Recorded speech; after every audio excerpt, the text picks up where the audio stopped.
Okay, so we'll start now with chapter 2. This is the basically the real start of electromagnetics. In chapter 1, we just discussed the tools that we'll be using here. So the real electromagnetics will be just starting right now. So Coulomb's law. So let's talk about Coulomb's law. There are two laws from according to Coulomb. The first one, his first law. His first law states that like charges, like charges. You already know what are charges. Charges are just bunch of electrons. Like charges repel each other. Repel each other, while unlike charges, and like charges attracts each other.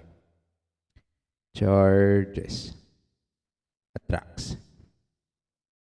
So what does this mean? This means, so for example, we have two charges, a positive one here and another one here, positive. So the direction of the field coming from this one will be going outward because this is positive charge. So it's going outward in that direction. But if we have two charges that are sitting beside each other, so what will happen? So the charges will be in that direction of the field will be in that direction, just like this one. So because they are repelling each other.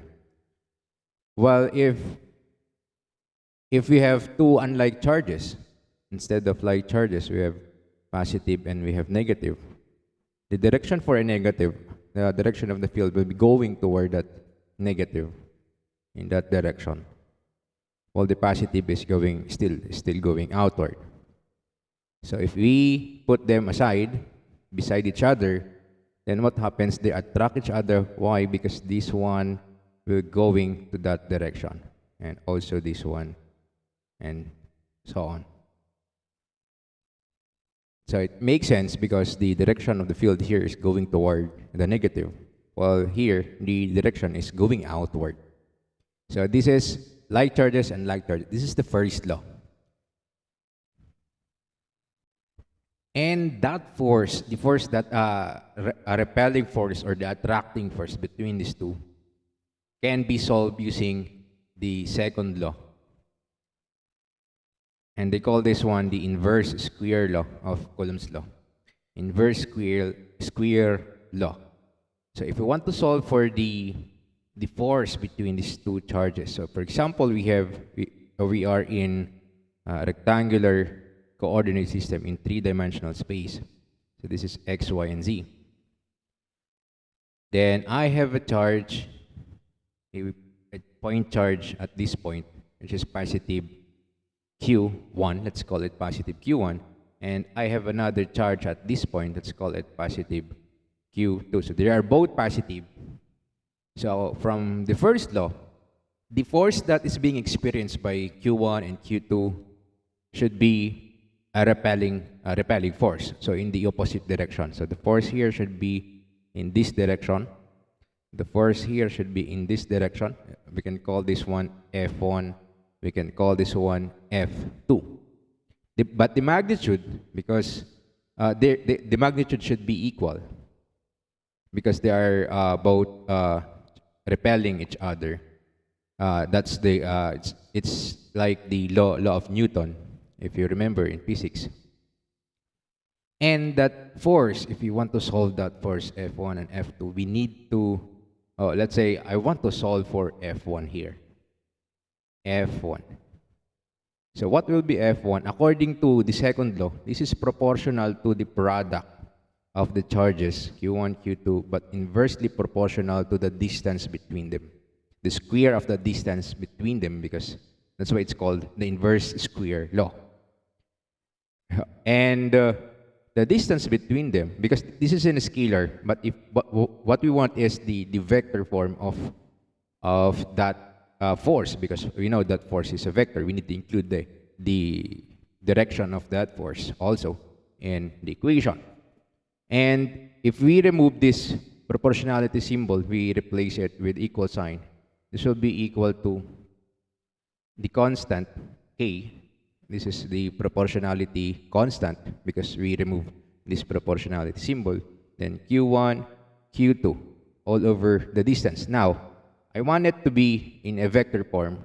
So if I am solving for F1, F1 is the force experienced by Q1. It's different with F2 because they are in opposite direction, although they have the same magnitude. So I need a position or displacement vector. In this case, because I want to solve for F1, and this position vector should be this vector. We can call it R because we start at 2, so R21, Q2 to Q1. We can call that one R21. And to solve that, how do we solve that position vector? We just need to, or the displacement vector, we just need to know the position vectors of Q1 and Q2. And we've already done this in chapter 1.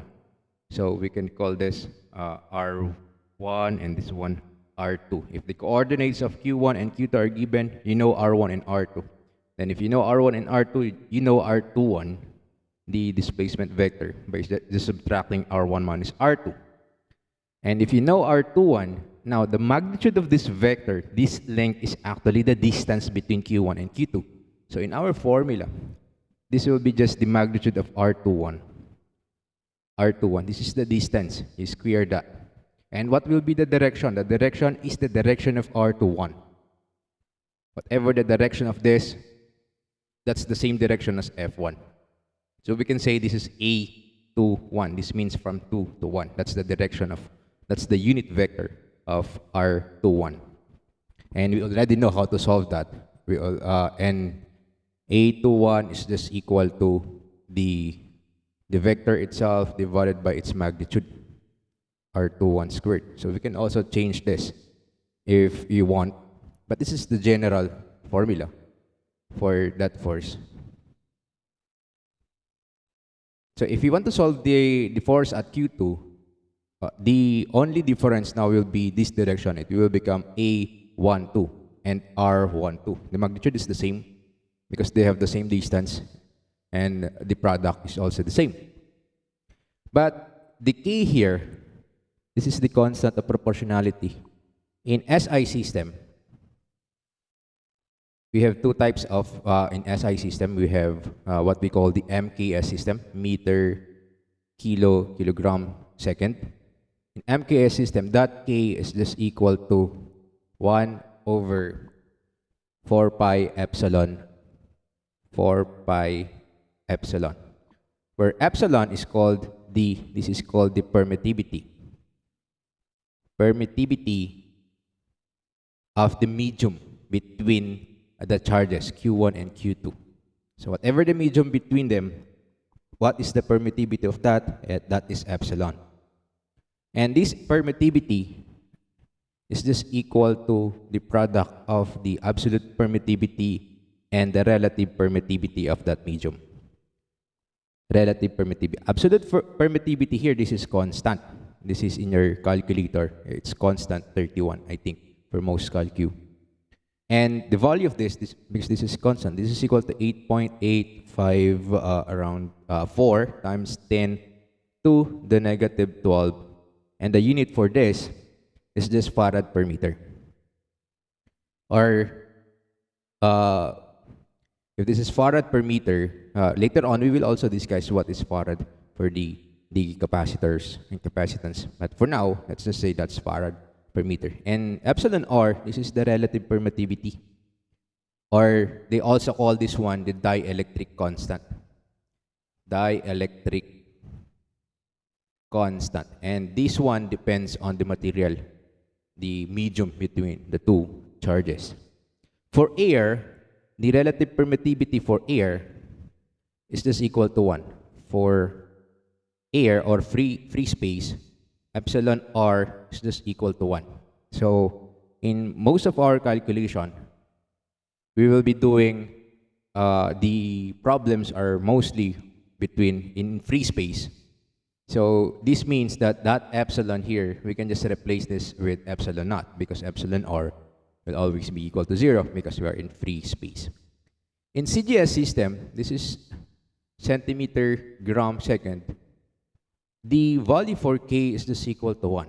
The value for K is just equal to 1 if we are in free space.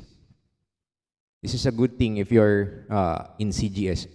If the distance is in terms of centimeter, and the unit for the force is also different, it's in terms of grams or dynes, and so on.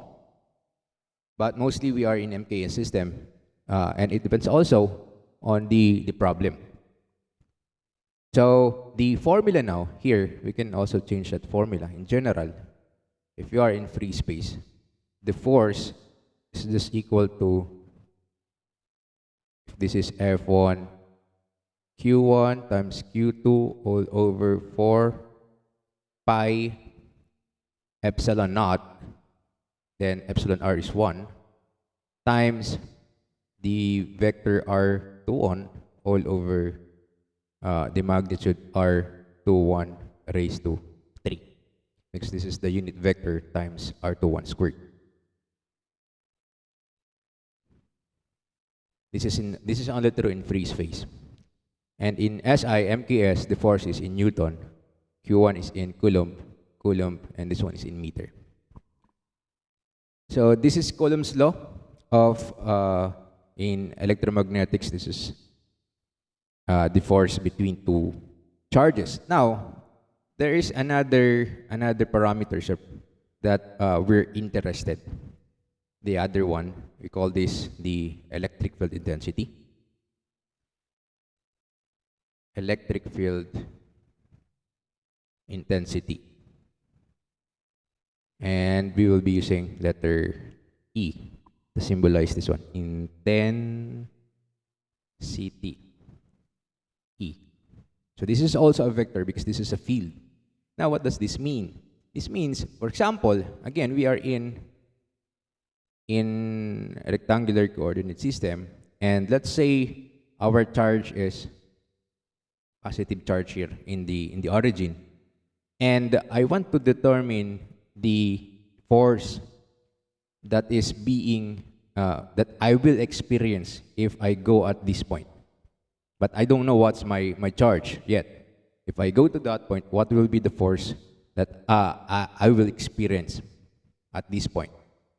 So to know that, without knowing my charge, then first we need to know the electric field at this point. Because this is a field, it's just like a function that you need to plug in something, then you get a result. So here, the field is just like also the field outside this charge here. If this is Q, then we can say this is small q, this is we call this one a test charge. Test charge. And it's equal to 1. It's just a test charge.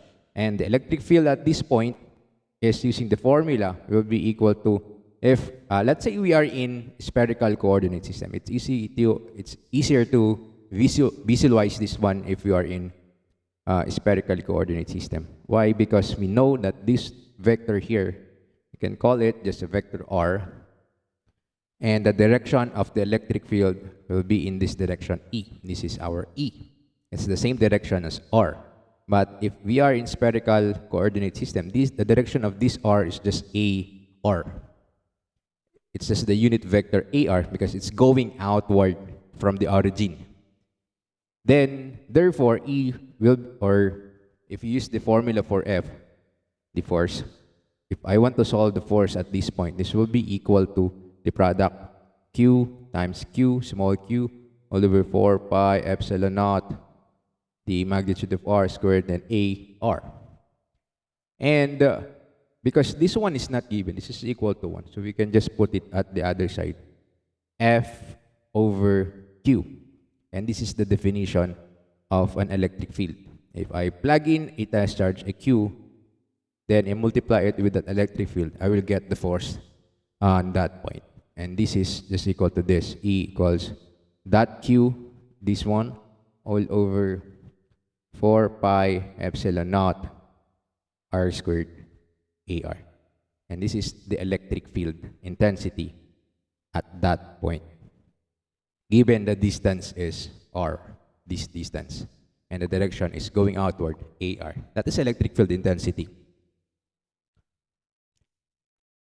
And also, the force here, we solve the force. What happens if we have more than two charges that is existing and seating between each other? So if we have more than two, let's call this one Q1, Q2, Q3, and Q4, or dot dot dot until Qn. And I want to determine the force that being experienced at Q1. So to determine that, it's not just the force due to Q2, but all of them has contributions, force contributions at Q1. And how do we solve them? We solve them using the superposition theorem. Superposition theorem. It's just like the superposition in circuits. What we do is we remove all the sources of the force. If you want to solve for the force at Q1, remove them first, all the other Qs, and retain one. So if you retain Q2, then solve for the force due to Q2 only. So the force will be in this direction. And we can name that as F1 or F2 because this is due to Q2, or F21. Then repeat the process for all of the charges. So for Q3, we have again a force here, F31, and for Q4, in this direction, F41, and for N until Fn1. So these are the position vectors, or the displacement vectors. This is R21. This is R31, and this is R41, and so on. And if you want to solve for the net force, F1, the total force that is being experienced by Q1, and that is just equal to the sum of all the forces. F1 plus F2, F31, or F21 plus F31 plus F41 plus dot dot dot until Fn1. And in general, so this is superposition. So if you want to solve that F1, that is just equal to, because we know F21 will be equal to what? Q2 or Q1 times Q2 all over 4 pi epsilon naught. Then the distance is the magnitude of R21 squared, then A21. And plus for F31, this is Q1 and Q3, all over 4 pi epsilon naught.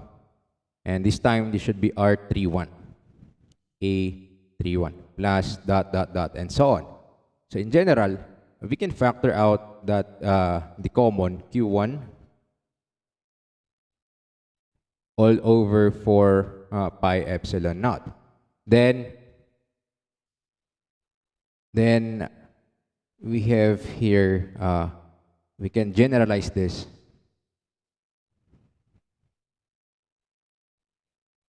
And make it just the summation of all this Q2.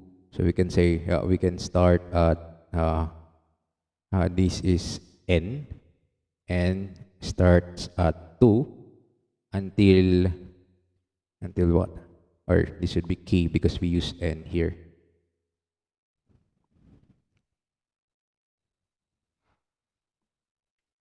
Let's make it K until N, until the last one, N. And Qn or Qk,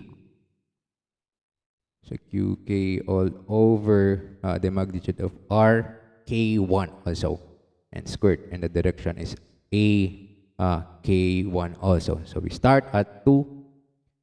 So when K is equal to 2, so this will be Q2 all over R21 squared, A21.